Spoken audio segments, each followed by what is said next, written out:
And I'd love to officially welcome you to Citizens Climate University. It's a weekly webinar program of Citizens Climate Lobbies that provides CCL supporters like you and I with access to in-depth training opportunities on topics related to climate change and effective climate advocacy.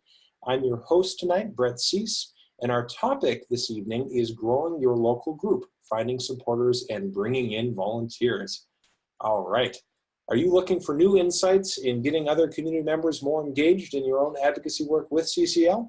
Well, you're in luck tonight because you'll be able to join CCL's Northwest and Greater Pacific Regional Coordinator, Tamara Staton, as well as myself as we discuss strategies for finding and engaging people to become active volunteers in your local chapter.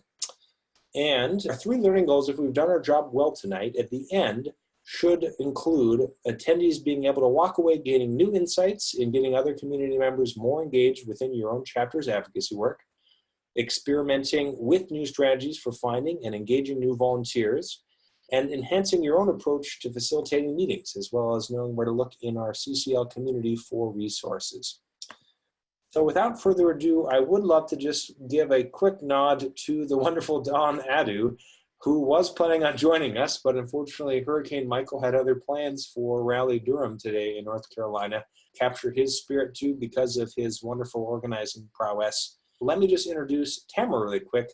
Tamara Staton co-founded her local CCL chapter in Portland, Oregon back in 2012. She's continued ever since as lead facilitator of the chapter. In 2014, she stepped up as the regional coordinator for the Greater Pacific Northwest region, which includes supporting Oregon, Washington, Idaho, Alaska, Hawaii, and American Samoa.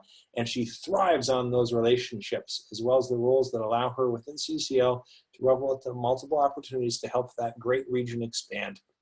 As a development coach with over 20 years of experience, Tamara is also helping eco-conscious individuals use their commitment to sustainability to affect positive change in our global community. And a quick window in, just a roadmap for what to expect in the next 55 minutes. We'll have a chance to jump in with our mission and how it applies to your group. Tamara is going to role model sharing her own CCL story, and then we'll start talking about that further in depth. We'll have the chance to talk about growth through outreach, and then we'll pivot from there to actually talk about connecting with new volunteers that may passively come your way.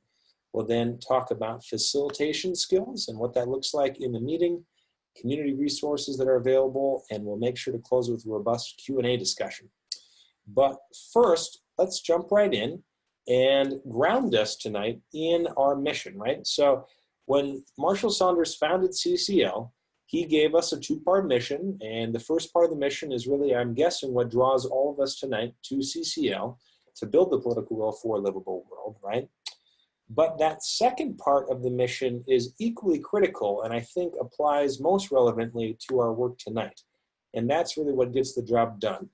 Once we understand the second part of our mission in creating that political will for climate solutions through enabling breakthroughs in personal political power, that's really where our work as group leaders begins to flow and make sense. And also, I would argue, becomes more easy and fun. So who is it having these breakthroughs, you might ask? Well, I would venture that it is all of us on the line, group leaders, as well as our volunteers, members of Congress, we hope, our local media, anyone we touch within our own community outreach, and our larger community. And the more people that we have in our group having these breakthroughs, the faster we're going to roll towards Congress passing fee and dividend.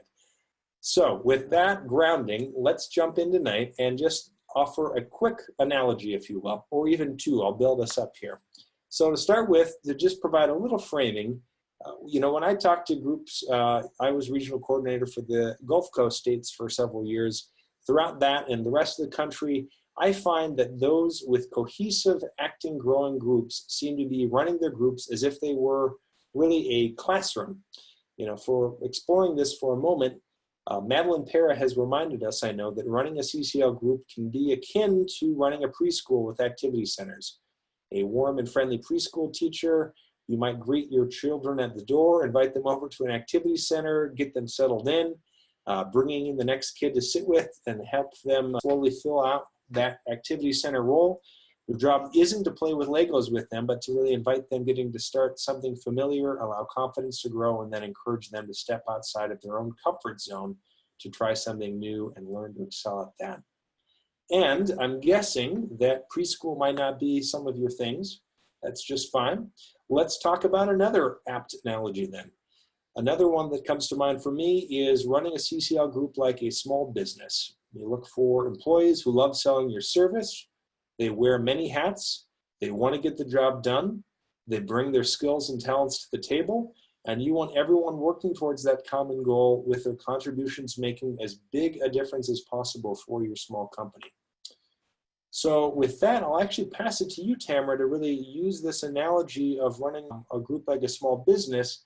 And if you're willing, share a story not only of success, but the struggles, especially early on, as we all go through in leading our group towards growth. Okay, well, first of all, I just want to say welcome to everybody and thanks so much for being here.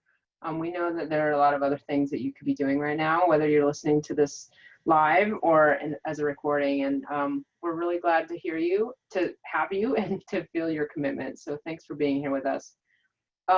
So for me, as a certified teacher, I taught middle and high school for a long time. And the classroom analogy naturally then resonates for me. So my experience with starting the Portland chapter in 2012 was that I was on the introductory call in 2011, and I was really looking for some sort of a project to get involved with. And I was completely hooked as soon as I heard the introductory call. It just felt like this is a solution that's going to cascade through society. So I was really excited about the idea of being able to bring a group of people together. And so I'm an extrovert, and so my preference is to do work with other people. And there was a woman that was also interested in potentially working with me on this. And so I invited her to get this group going with me.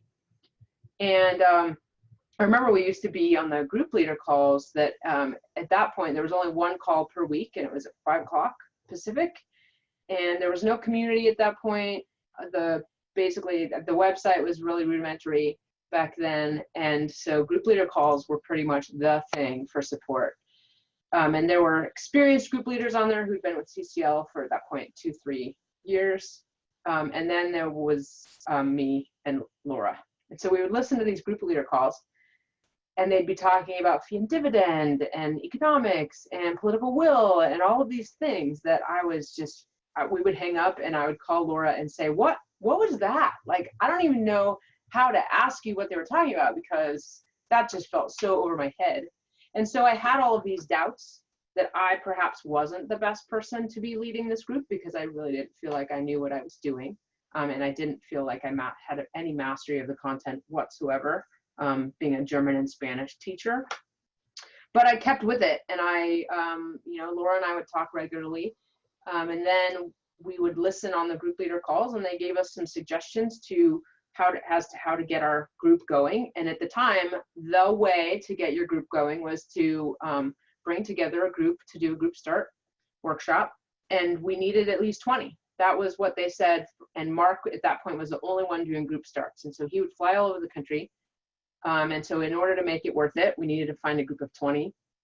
And I remember we met at this coffee shop, and we were trying to figure out, like, how are we going to get 20 people together? And we all asked our friends, and if you're anything like me, your network is not as climate oriented as other CCL volunteers are. So that felt like a big challenge. And we thought, well, if we could just each bring 3 people, because we ended up bringing one more person with us, and then we had a triad trying to lead this group. We figured we'd be able to do that. And it took us a number of months, actually, before we were able to round up 20 people, but we did. And we reserved a room in this bar that we thought would be great. It was a side room. Turned out Mark showed up, and there was no closed off area, so it was really distracting. But these 20 people got trained, and then unfortunately, because I didn't really know what I was doing, we didn't have a time and a place for the next meeting, and so we ended up losing about 2/3 of the people who came to that group start, and sort of had to start all over again from the beginning with building our chapter. And I think today in our Portland chapter, we have a core of about 30 people, I would say. 20 to 30 people come on a regular basis, sort of rotating. And I think maybe 1 or 2 of those people were at the original group start. So yeah, that's my story. I'll turn it back to you, Brett. If you're listening in and identifying with Tamara's experience, you're not alone. And, also the School of Hard Knocks hopefully has taught us a couple of lessons through the years on how to be a bit more effective and not lose 2/3 of the people that show up. Yeah. But still, even with all of these, that might happen. So we're going to actually pivot to actually practicing your own CCL experience and, really just transition to talking about how to find supporters proactively through some of these outreach opportunities available. But I think to set us up, what I'd like to do just for a minute is invite all of you to do the following reflection. And Tamara did a wonderful job of role modeling this in depth. And I think for this activity, what we're going to do is really just encourage you to distill this down. You don't have to come up with it immediately tonight, but I'd like you to at least start thinking about it. And regardless of where you meet somebody new in outreach, and we're going to get to that in just a moment, it's important to step back for a bit and think about your own experience, why you're here, why you're choosing to give your own precious time to CCL.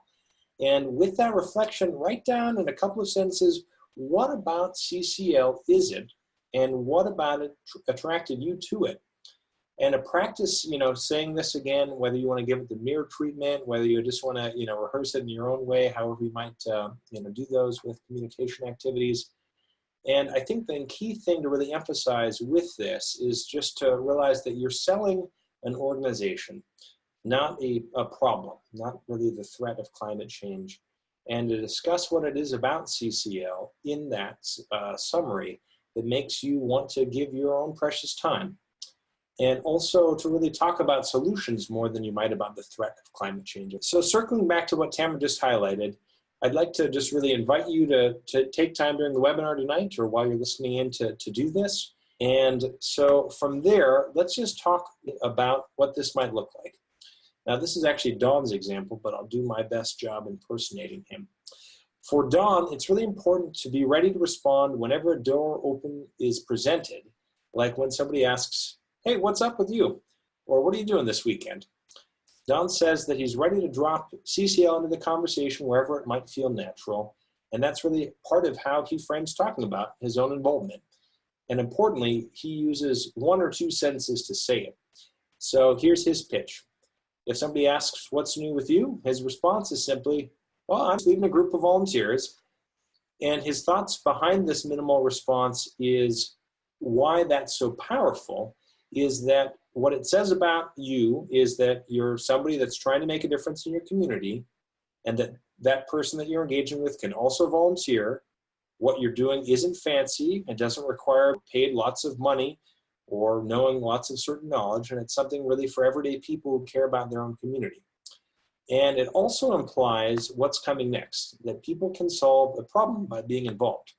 And it doesn't really hit people over the head with fear in that first line. I'm leading a group of volunteers is simple, easy, accessible, and it can involve you too. So from that, you might expect a follow-up line to really engage eventually, if you're kind of having an interactive conversation, to be akin to really, and what is that? What are you working on? Tell me more. And from there, Don really shares, this is really your first opportunity to listen back to what that person is talking about and highlight after your response that we're working to bring people together on a climate solution, what their concerns are too, because they're likely going to be able to tell you. Maybe they think there's nothing that we can do, it's all too late. Maybe they share their fears with you. They might say something else like, climate change, well, that's a far left conspiracy to take over personal property rights. However, whatever they say, the important thing in framing this is to listen and empathize and use phrases like, tell me more and I hear you, just like you do in your own one-on-one conversations. And then, as the conversation moves along, I think the real key pivot also is to emphasize and relate that you identify with wherever they're at. And as the conversation moves on, really being able to share with them what we want Congress to do in passing fee and dividend. And this may again invite further conversation about fee and dividend right away, or they may express their frustration with Congress. you can handle that response too. Then from there, being able to highlight just that connection and highlighting how, this is again Don's words, but saying, I used to feel the exact same way myself, and then I asked myself, who's the boss of Congress? Well, that's you, me, and that lady over there. And frankly, climate change is too big of an issue for me to sit on the sidelines and complain about it. And from there, you can really just let the conversation flow wherever it goes naturally, and again, be an engaging, attentive listener. The key thing, though, closing with this, is especially if you're in a social setting that might make it impossible to dig down into the dirt with folks, really finding a way to invite them out for a cup of coffee or a one-on-one where you can dig in and answer more questions if the conversation's going that way. And if they express interest, really being specific about a time where they can then offer or counter-offer a different time and be able to immediately take action. So you have that next step planned. So with that point, I think I'll just pass it back to you, Tamara, and let's actually talk now that we've kind of got your own juices flowing about your story, about your one or two sentences about what CCL might mean to you. Awesome. Okay. So earlier when I was sharing my story about helping to get the Portland chapter going, I talked about getting together with my co-leaders at that coffee shop and brainstorming, where are we going to find people? And I think that was a big challenge for us because we just were guessing. So I would have loved to have a webinar like this that I could have listened to. So it's great that this is available. So it's, there's that question of how do we determine who the passionate volunteers are in all of our community? And I think often when we're looking to grow something, we look to our closer networks. And as many of us have experienced, that we don't always find the climate passionate people in our networks who are ready to do something about it, or who aren't too overwhelmed by it, or who aren't already involved in 5 or 10 other groups working on climate or environment. So for us, a couple ideas would be, to consider for outreach events would be looking for new people. So people who are new to activism, new to town, newly retired. And because as you may know, people who are already in a bunch of other groups, they're just too busy. And a lot of us are busy, but if you don't have a cause that you're working towards, then often if you really care or you're really concerned about the issue, then you want to do something that leaves you feeling like you're contributing to it. So some good prospects are people with passion, with time, or with skills, especially relationship skills, and with the right attitude. Issue knowledge is a lot less important, and people can learn that. Being generous to everyone. So not everyone becomes a chapter member. We all, those of us with some group leading experience know that, but sometimes people turn out to be good to know for other reasons, like particular knowledge or access they have. Maybe they work for Columbia Sportswear, and we're looking for an endorsement from them. So just sort of keeping in mind that building these relationships is valuable regardless of whether they join the chapter. Another way to consider where to find people is making a list of friends and family and coworkers. And the key thing here is personally calling to invite them. And the more vulnerable that we're willing to be with the people in our lives, saying something like, I'm really concerned about this. My daughter, Kaya, she's going to be 21 when the IPCC report talks about, the 1.5 degree shift. So that's really important for me. And again, like Brett said, we're not selling the problem, we're selling the solution, so to speak. And so helping them, sharing your experience of CCL gives me hope. And it's the thing that every month I go back to my meeting to get my hope shot. And I know that you're concerned about this issue too, and I'd love to offer that hope for you. So personally calling to invite people. Also creating a list of potential contacts who are community members.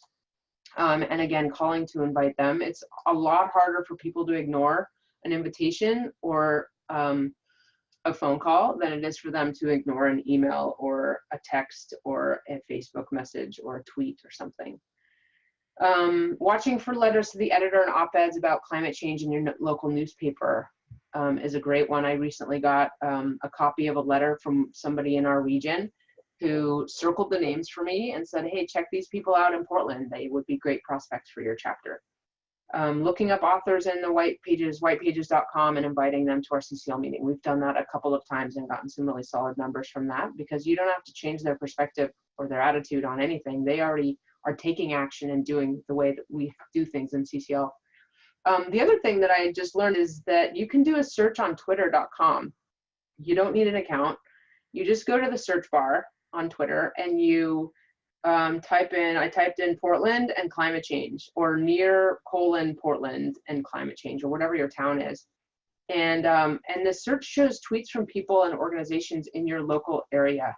Like I was implying with the Twitter piece, is we want to go where the concerned people already are. We don't have to want to change anybody's minds. Tabling and rallies and public events.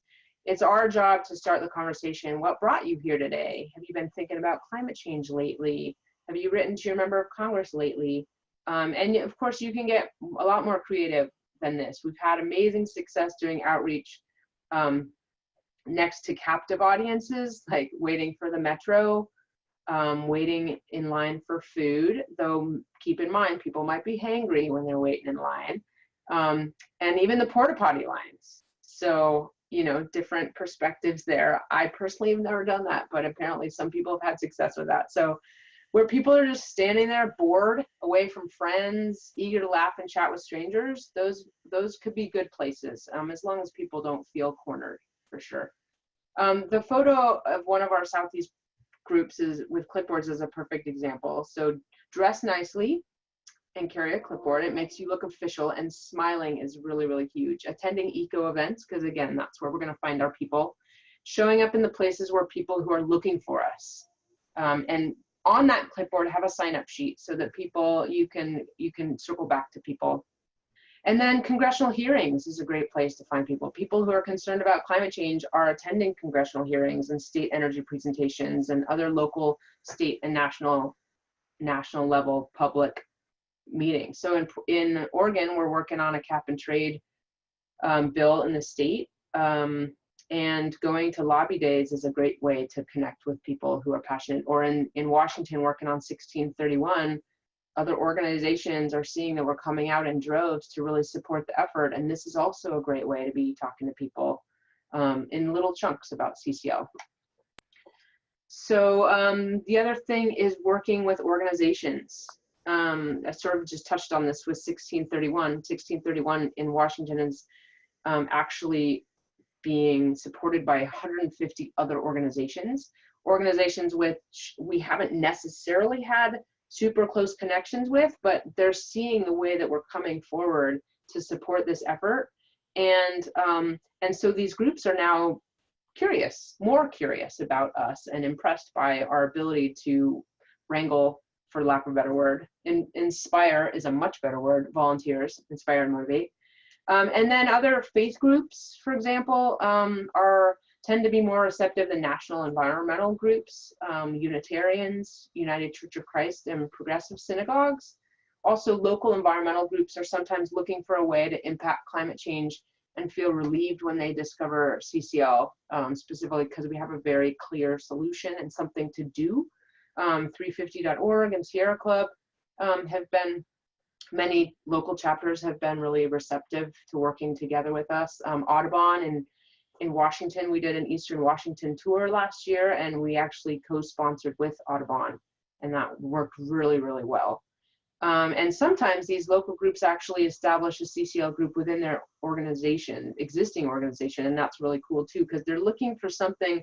A lot of these groups are looking for something more to do than to just come together and talk about the problem, or can be fearful about the problem. They want something to work on, and CCL really provides that for people. Also looking for speaking or outreach opportunities, so Rotary and community fairs and churches, and contacting the community organizers themselves through perhaps Rotary or Lions clubs, professional associations, community and university environmental or political science clubs. One example that just came to my attention last week was one of our group leaders in Pocatello called me very excitedly and said, "Hey, Tamara, we want to start how do I start another chapter?" I said, "Wow, this is so awesome. Tell me more." And it turns out that she has been working with a student group at ISU, Idaho State, And this student group wants to feel connected to something bigger. And they also want to be working on something that they feel is really going to make a difference. And so they're turning their chapter into a CCL chapter. And it's great. It's like one-stop shop, sort of put the CCL process right on top of this group that already exists and has lots of energy. And 2 of them are coming to DC in November. So it's very, very exciting. I love it. And especially on that faith group front too, one thing to also celebrate, in case you haven't heard the news this summer, in addition to all the other congregations that Tamara's mentioned, both the National Presbyterian as well as the Episcopalian bodies actually really were able to pass assembly-wide votes supporting fee and dividend-like policies. So tons of different opportunities throughout your own local communities to leverage based on all of those wonderful ideas Tamara just threw out. And we have many other ideas or networks if you're curious about plugging in depth after this. You can follow up in the chat window. So one thing actually that Dawn really swears by that maybe you aren't trying out, and again, this is actually a slight fee for service, is a wonderful online platform called Meetup. It's great for outreach. The Southeast, at least in Dawn's experience, has found that it's even more engaging than Facebook for being able to outreach online digitally. And essentially, people join Meetup online in order to meet other people that share their values or goals depending on what their priorities are. And setting up a Meetup group, really is allowing others then to invite you to join others to join your group. It's, others, similar Meetup hosts then can also join and be able to kind of ripple forward and help build out the community with other common interests. I know outside of the traditional tri-headed dragon of Facebook, Instagram, and Twitter, a lot of other groups have found success leveraging Volunteer Match. We do that on a national level, but they also can build out some local support. LinkedIn, Nextdoor, Eventsy, Green Drinks, you name it. There's tons of different places that you can leverage on that front. And without boring any additional details, let's pivot to the next important topic, which is connecting with your new volunteers. Now, this is whether or not you found them at an actual outreach event, or perhaps they've come to you through the huge CCL growth curve. If you are like many chapters, chances are at times you might experience all of a sudden a surge, or at least a bump in passive interest with weekly joins. Now, again, this comes kind of sporadically, but CCL's continued to experience an organic influx of new volunteers, and many of these are going to be coming to you and your group without even outside outreach efforts. And, for example, this left chart here shows that in 2016, we doubled our membership. In 2017, we doubled our membership. And this time, as of the webinar, we have over 111,000 supporters throughout the world. And we're 4 chapters shy of 500 in terms of global footprint. I pass it to you, Tamara, to talk about how people might be finding out about us outside of our active recruitment of them. So there's lots of ways that people can come into our organization. We were earlier talking about how we can go out to them, but how are people coming in? So they can be personally invited by a CCL member, probably the most effective way to bring people into our fold, because people know what matters to us and they're more likely to come if they know what we're getting from it. They join on our website right now, super easy, big, I think it's blue, big blue button, join, upper right hand corner. They might contact Congress through one of our online tools. And they also might, there's an option for people to text to join, and that you see that number on your screen. So that's a really, really easy way to join, especially for millennials. Signing up at a tabling or outreach event, that's another great way to find us. Registering for one of our conferences, like the one coming up in November, and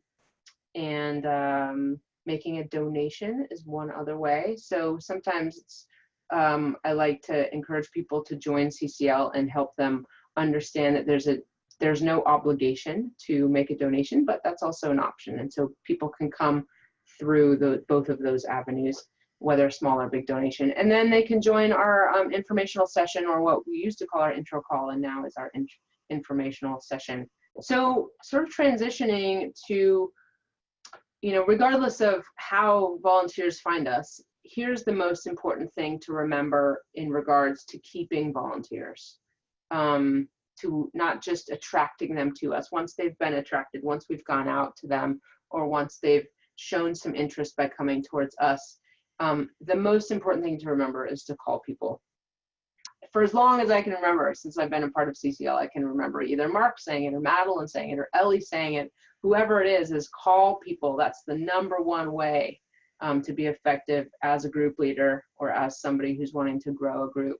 Phone calling is 1,000 times better than emailing when getting volunteers engaged in a specific task, and having them come to your meeting.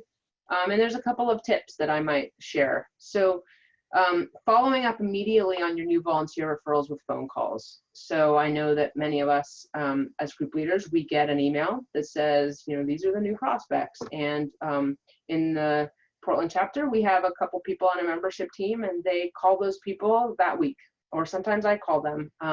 So by connecting with them promptly within 24 hours is best, because that's the time that they've just heard all that information, just like I was in 2011, like, this is the solution. Oh my gosh, if everybody could just have to pay a little bit more, then their actions would be changed. So getting them right away when they're still thinking about it and feeling about it is really valuable. And that I recently got an email from another volunteer in Hawaii. We're also working to grow a group on Maui. And this volunteer emailed me the other day, and he thanked me for my individual outreach to him. He said it's so rare these days that you get individual outreach, and it's just so, I just really, really appreciated it, and it really is meaningful to me. I forget that, because I've been doing this for so long in a CCL capacity, and it tends to be my nature is to just reach out to people. But I forget that there are so many organizations that don't do that. So we end up standing out from the rest. The other thing to remember is that it's most likely going to take multiple calls to get results from a prospective volunteer. Sort of like, I don't want to talk too much about marketing, but I've heard that it often takes 8 calls to sell a product. And similarly, as a language teacher, it takes 8 times of learning a word, of hearing a word inputted before you can actually speak it twice. And it's the same concept with people. I mean, our brains are wired in the same way, whether it's foreign language or buying a product.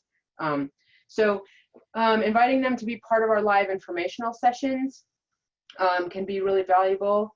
And also welcoming them and treating them like they're really important or special. And for me, I just end up feeling really enthusiastic about who's coming, because I love the fact that our chapter is going to grow. So I tend to treat people as if I already know them. And I remember learning years ago in this program that I did, that if we can speak to people as if they're a yes. I think oftentimes we call people that we don't know, and we assume they're a no. We assume they don't want to hear from us. We assume they're busy. We assume they are going to question our values and what we have in it for them. And as opposed to that, I tend to call people assuming that I have an opportunity for them, and they're going to be able to hear that in my voice. And if they don't, that's great. Here it is. I'm offering it to you, and if there's no pressure to take the invitation to the meeting or to meet for coffee or whatever it is. So just really, even if you're just leaving a message with people on their phone, I find, and I enjoy it a lot better if I can just pretend I'm talking to my best friend and, hey, we have this meeting and it would be great to have you there. Let me know if you think you can make it. It'd be great to meet you. And then over time, eventually people are going to start coming to you as word spreads about your chapter, as word spreads about the curiosity that you have for people and the energy that you have for growing your group. And it spreads like wildfire. That's what people have shared with me. So transitioning to, talking about the one-on-one, and how, like that volunteer recently told me from Maui, that organizing makes a really big difference when it's a lot more personal. mass emails don't reach people. We as individuals reach people. We have the capacity to reach people's hearts and keep holding on to those hearts. So this section is all about the importance of one-on-one get to know you after you've connected with someone over the phone or at an event and set up a chance to meet you or your chapter's social or new member engagement role person in person. So for me, growing our chapters is all about the importance of individual relationships and really trying to grow the group one person at a time. And that's definitely not my idea. I heard it first from Madeline. And but setting up a one-on-one is really where the magic happens, because as you can see from that visual, getting out of our comfort zone, sitting down with, for some people, going to coffee is somewhat strange. Like, why are you asking me to coffee? Like, you don't really know me. And it can also be really exciting for people too. So what we're really getting at is that some of CCL's groups who have been most successful in bringing new volunteers use an interview intake form to help take notes and capture interests to nurture their new supporters. So there's Miranda Phillips from New York 23 CCL chapter. She developed an onboarding template that the rest of us can really find a lot of value in, so that when we do sit down, for some of us, having coffee with somebody and letting the conversation flow is really easy, and for others of us, it can be really helpful to have a structure. So Miranda Phillips, thank you so much for that guidance for us, and I encourage any of you to check that out if you're looking for additional opportunity to grow your group in that way. So Brett. Yeah, I'll just quickly say too, one of the big things that I'd love to be able to emphasize is that we want to be here for you. So we know group leaders are already focused on many other tasks. So community is here for you in this training and nurturing as well, whether it's through the new volunteer programs we offer all the way from the info session to the online climate advocate training and all of our core volunteer trainings, which are specific lessons on a specific topic that people are welcome to pop in for one of them or go through the whole rotating 3-month series. We'd love to make sure if you've got somebody new in your chapter to be able to handle them. You can kind of pass them on to us, and then we'll pass them back to you. We can be a team, and it's going to be really effective. There's also a wonderful volunteer opportunities sheet that you can see here. It's a mini screen if you're looking in on the computer, but all these links are in the slide notes, or you can just look for them on community. The last thing I'll just highlight too, and Tamara, you can speak to this on your own, but I think the most successful group leaders are those that have their own system in tracking these notes. So you're having all these great conversations. People are telling you what their interests are or how they'd like to get involved or what they really are passionate about. Well, fortunately, with Community 3.0, we're going to be able to track that in the actual database that 3.0 provides, and be able to use the chapter roster to really highlight those interests and even target specific content to them. But I know a lot of other group leaders, since our privacy policy does allow chapter leaders to be able to selectively use additional programs like Google Drive, as long as that storage is secure and only accessible by those granted access, to also do some organizing. So I'll pass it back to you, Tamara, to speak to that. Yeah, I would say that for me, the key, my key support and having a framework to do outreach was having a Google Doc that I used as our contact list in Portland. And I had a system and it worked for me, and it allowed me to really support the relationship, so that 1 month I could call Bob and talk to him about his grandchild, and the next month I could refer to that note. And Bob was really impressed that I remembered that we had talked about his grandchild. So having some sort of a system that supports you in building relationships with these people is hugely valuable. And I encourage you to find a system or work with somebody on getting a system if you don't have one. After you've done outreach, it's really important from my perspective when I consider growing your group is to consider how best to leverage our meetings. And I'll also say that there's a great page on community where you can go to find out advice on facilitating your own meeting skills and specific agendas. But I just wanted to speak briefly to my experience. I found that taking my role as facilitator seriously, especially over the years as I've gotten more comfortable with it and gotten feedback from people, it's been really valuable. having a really clear agenda and sticking to it. People have come up to us, to me and my co-leader, and said, we really appreciate that you have a tight agenda and we get a lot done and you stick to it. And I think that, you know, one of the things that we do in our meetings is making time to celebrate the big and the small so that people feel valued and that all of their efforts, whether they feel like they're big or whether they're small, really are valuable to the space, to the organization, to the chapter, and really including that as an agenda item can be really valuable. The other thing that we've done at our meetings is to help people feel connected to the national effort.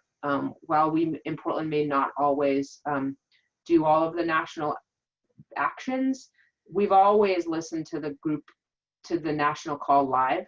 And when we didn't listen to it live, we listened to the recording. And I think that it can be really valuable for groups to feel, for groups and for individual volunteers to feel connected to something bigger.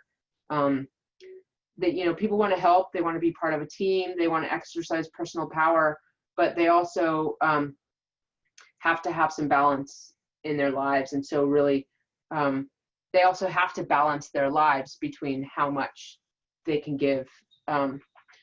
So the other piece that I want to just mention quickly is to keep vibrant groups. It's important that it's natural that volunteers are going to leave. And I think that it can be easy for us as group leaders to think that we're doing something wrong. Something's wrong with me, something's wrong with the way I'm facilitating, something's wrong with the way I'm doing outreach. But people leave. And then it's our role as group leaders to constantly find new people. And I remember calling Mark half in tears many years ago, like, why is everybody leaving my group? And this is so hard. And he's like, that's just what it takes. Like, it's growing your group is not a one-time thing. It's a regular rotating process. Engaging volunteers, let's talk about how we want to engage them during your meeting. So now that you've recruited them, they want to help. And the best thing that you can do to keep them in your group is to get them engaged in a role or at least a task as soon as possible. Connecting back to CCL's mission, how do we engage volunteers so that they can experience breakthroughs in personal and political power and help us move the ball down the field? That's the thing, that is the mission that has kept me with CCL all of these years. And so this really comes through helping people engage in actions that feel relevant and doable for them. And so in working with volunteers, we should keep in mind a few key approaches. I already talked about this, but we can't hear this too much. Picking up the phone instead of emailing, calling people regularly every month, inviting them instead of reminding them, asking, you know, hey, I wanted to invite you to our meeting this weekend, as opposed to, hey, I want to remind you that we have a meeting this weekend. There's a difference in the way that it lands. You know, you want people to feel wanted and valued, and like it will make a difference that they're there, because for me, it did make a difference that they were there for every single meeting. So once they're there, helping everybody find a space where they're excited to do something, or at least willing to try. So let's see. Important is to really match their skills with the task. So, and validating for them that, you know, sitting down and writing a letter is not easy for most of us, especially a letter to the editor. You know, many of us feel, I'll often say to the volunteers in our group that if you write a letter, even if you feel like your letter is the worst letter, the fact that you submitted it will help all the writers that you think are better than you. You'll actually help them get published, even though, you know, I'm not validating the fact that these volunteers can't write, because I don't know if they can write, but encouraging people, validating that this is not necessarily easy, but we do want to support people in stepping out of their comfort zone, taking on a challenge, or maybe just doing something that they find really easy, like bringing muffins, or, you know, picking up the coffee, or whatever it is. We had one woman in our group that she just wanted a simple role. She made name tags, and she made the best name tags ever. Like, we have this huge stack of name tags, and you come and you get a shiny name tag at Portland CCL, and it's pretty awesome. So basically, everybody should help. Who can help? Everyone can help. As you can imagine, board members disappear, as in B-O-R-E-D, people who are bored. They leave. So here's a list of tasks that group members can assist with. Just like you'd just like you would with the volunteer opportunities handout sheet with a new member. There are get to know you interviews. Effective group leaders align their local volunteers' interests with a wide variety of ways that supporters can help you move your group's mission forward. So there's, monthly action items. There's a membership list. Somebody wants to be the membership list person. There's a field report filer. There's co-leaders. There's CCL community navigators. We were just looking for somebody to actually build the new page on community for our chapter. There's a treasurer. The other thing to mention is that some people are going to want a role. They're going to be ready for a label, and other people, and I've done this so many times, I offer them a role, it's too big, they feel guilty or too overwhelmed, and they leave because they weren't ready and they don't want to feel like they don't have time to take this on. So it's really important to sort of gauge and even converse with somebody about whether they're ready for a task or whether they're ready for a role. I'd love to, yeah. Tamara does a great webinar about supportive coaching just on that very topic. So we've got about 5 slides left, so we'll go through these quickly.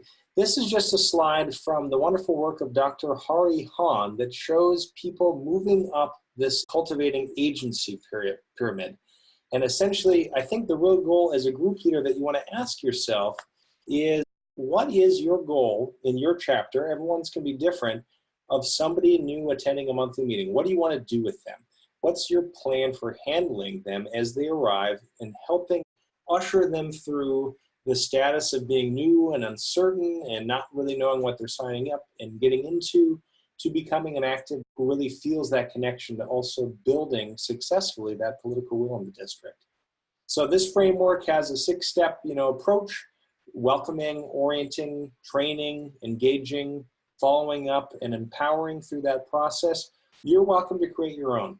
This is just one way of really thinking through how can you get people that show up and maybe affiliate loosely with your organization, they just joined, into being a task doer, and then eventually, committing them to also having a role and developing their own leadership capability.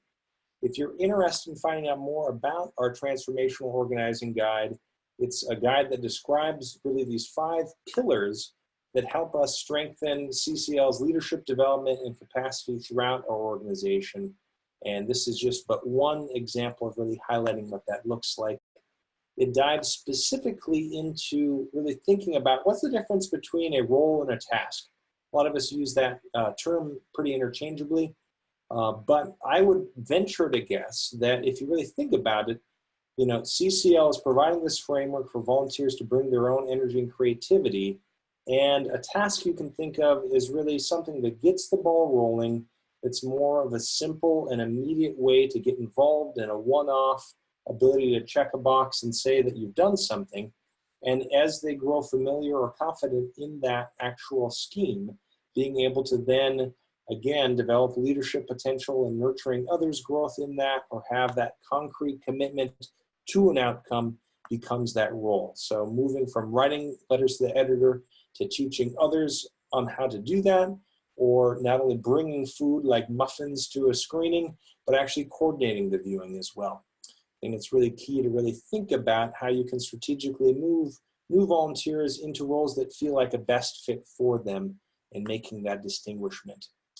And we wouldn't have fun without actually emphasizing the importance of fun in a webinar like this. This is actually a reminder from Washington, D.C. chapter's Debbie Chang about the importance of having somebody in your group be that social activities organizer, and really being able to have at least 1 or 2 explicit socially oriented activities a year where people can get to know each other. Debbie writes that our chapter feels like it's full of busy young people, so we don't often have time to have that pre-meeting potluck and get to know each other, and our members dash in and out for other meetings sometimes, and we're always talking business.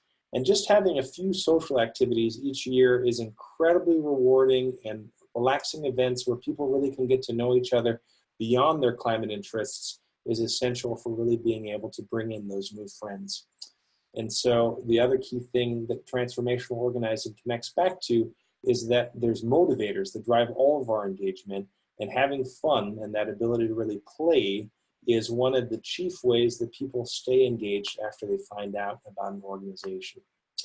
And I'll just close this section by just saying, at the end of the meeting, one really key thing in your facilitating is trying not to let anyone leave before you've co-created an assignment, whether it's one-on-one, together as a team, you name it, to be completed in that next month. So a great practice that Don always does that I've learned from him is ask them at the end of the meeting, hey, with this activity, this task, this role, whatever it is that you've committed to, you mind if I just check back in with you in a couple weeks between now and the next meeting and see how it's going? And then mid-month, being able to pick up the phone and calling those members to see if they've been able to complete their assignment. It's a perfect opportunity because then you're not guilting them into having to show up without having not completed it, or risking not showing up because they can't stand the guilt of not being able to show up completely accomplished, and being able to coach them and help problem solve.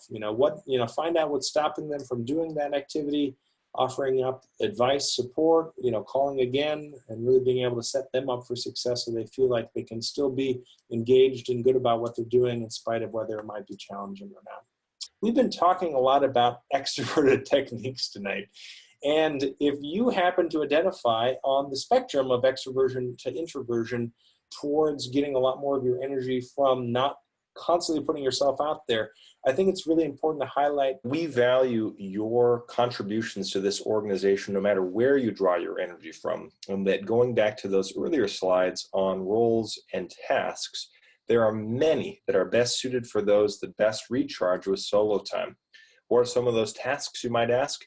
Well, anything from writing to doing research to listening and being a wonderful lobbyist or community leader. I love this chart here about how much time an introvert might spend in conversation, thinking, reflecting, and talking. I think it's also really important to highlight that you're not alone, that many CCL volunteers are also introverts, that all of us feel uncomfortable trying to do things new for the first time. And whether you're an introvert or an extrovert, one of the real key areas that CCL wants to continue to emphasize and that you can help your new volunteers grow into is realizing very few of us have done this before. We're all self-conscious and unsure of ourselves on some level when we start this work. And academics actually have a term for this. It's called legitimation rhetoric. And what that really means is that when you acknowledge the uncertainty or the self-doubt that might be plaguing other new volunteers, it's actually been shown that engagement, a boost in engagement, follows, and that people that are reassured, knowing that they aren't the only ones that might feel intimidated, then jump in, are much more likely to take their involvement with an organization to the next level.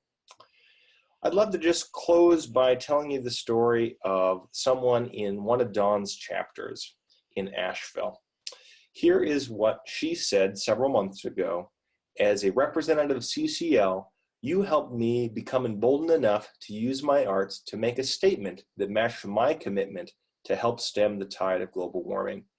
I therefore gave the painting you helped inspire to my representative, Patrick McHenry, when he spoke at the Riceville Town Hall meeting this past summer. Now, flashing forward, Representative McHenry received the gift graciously, and as you can see from this attached photo and letter, it's now hanging up in his office. It was clear at the meeting that CCL's nonpartisan efforts were having an effect on Representative McHenry's knowledge of and commitment to reducing global warming. And I hope the message in the painting, to move to higher ground or encounter rising waters, will seep into the minds of those who see it. What a powerful final example of putting what we discussed tonight into action, matching a wonderful, uniquely talented artist with the roles and outreach of CCL. So yeah, just to wrap up, and highlight some of what we covered, which was definitely a lot. It's I'm impressed we got through an hour of straight talking. I would have loved to have some questions, but CCL's mission is also to empower individual breakthroughs. We're not just all about creating political will and lobbying. So that could be really valuable for a lot of the members that are going to come through your doors. Connecting through calling and setting up one-on-ones, really valuing who people are as individuals, creating a new volunteer team and communities resources to support your efforts as group leader, and practicing your own story and listening is really being interested instead of interesting is something that we like to say around here. Seeking out outreach events and being proactive and engaging your volunteers right away in meaningful tasks and roles, not just meaningful to you because you need somebody to do it, but more so meaningful to that volunteer of where they're at, where they're ready to grow, where they're ready to have something easy or challenging. And for me, my favorite part is making it really fun and just bringing a lightness to the experience of just not really knowing how it's going to go sometimes, with having some structure as well. And then following up in a way that matters not only to you because they're going to feel that from you, but in a way that, again, matters to them as your volunteer. So again, I just want to thank you guys for being on the call and for doing a lot of listening. And I really appreciate your role as group leader if you are in that role. And I can appreciate any challenges that you've experienced as a group leader trying to grow a group, because it's not easy. So it's totally possible, and I'm excited for you guys to be able to lean into what feels right for you.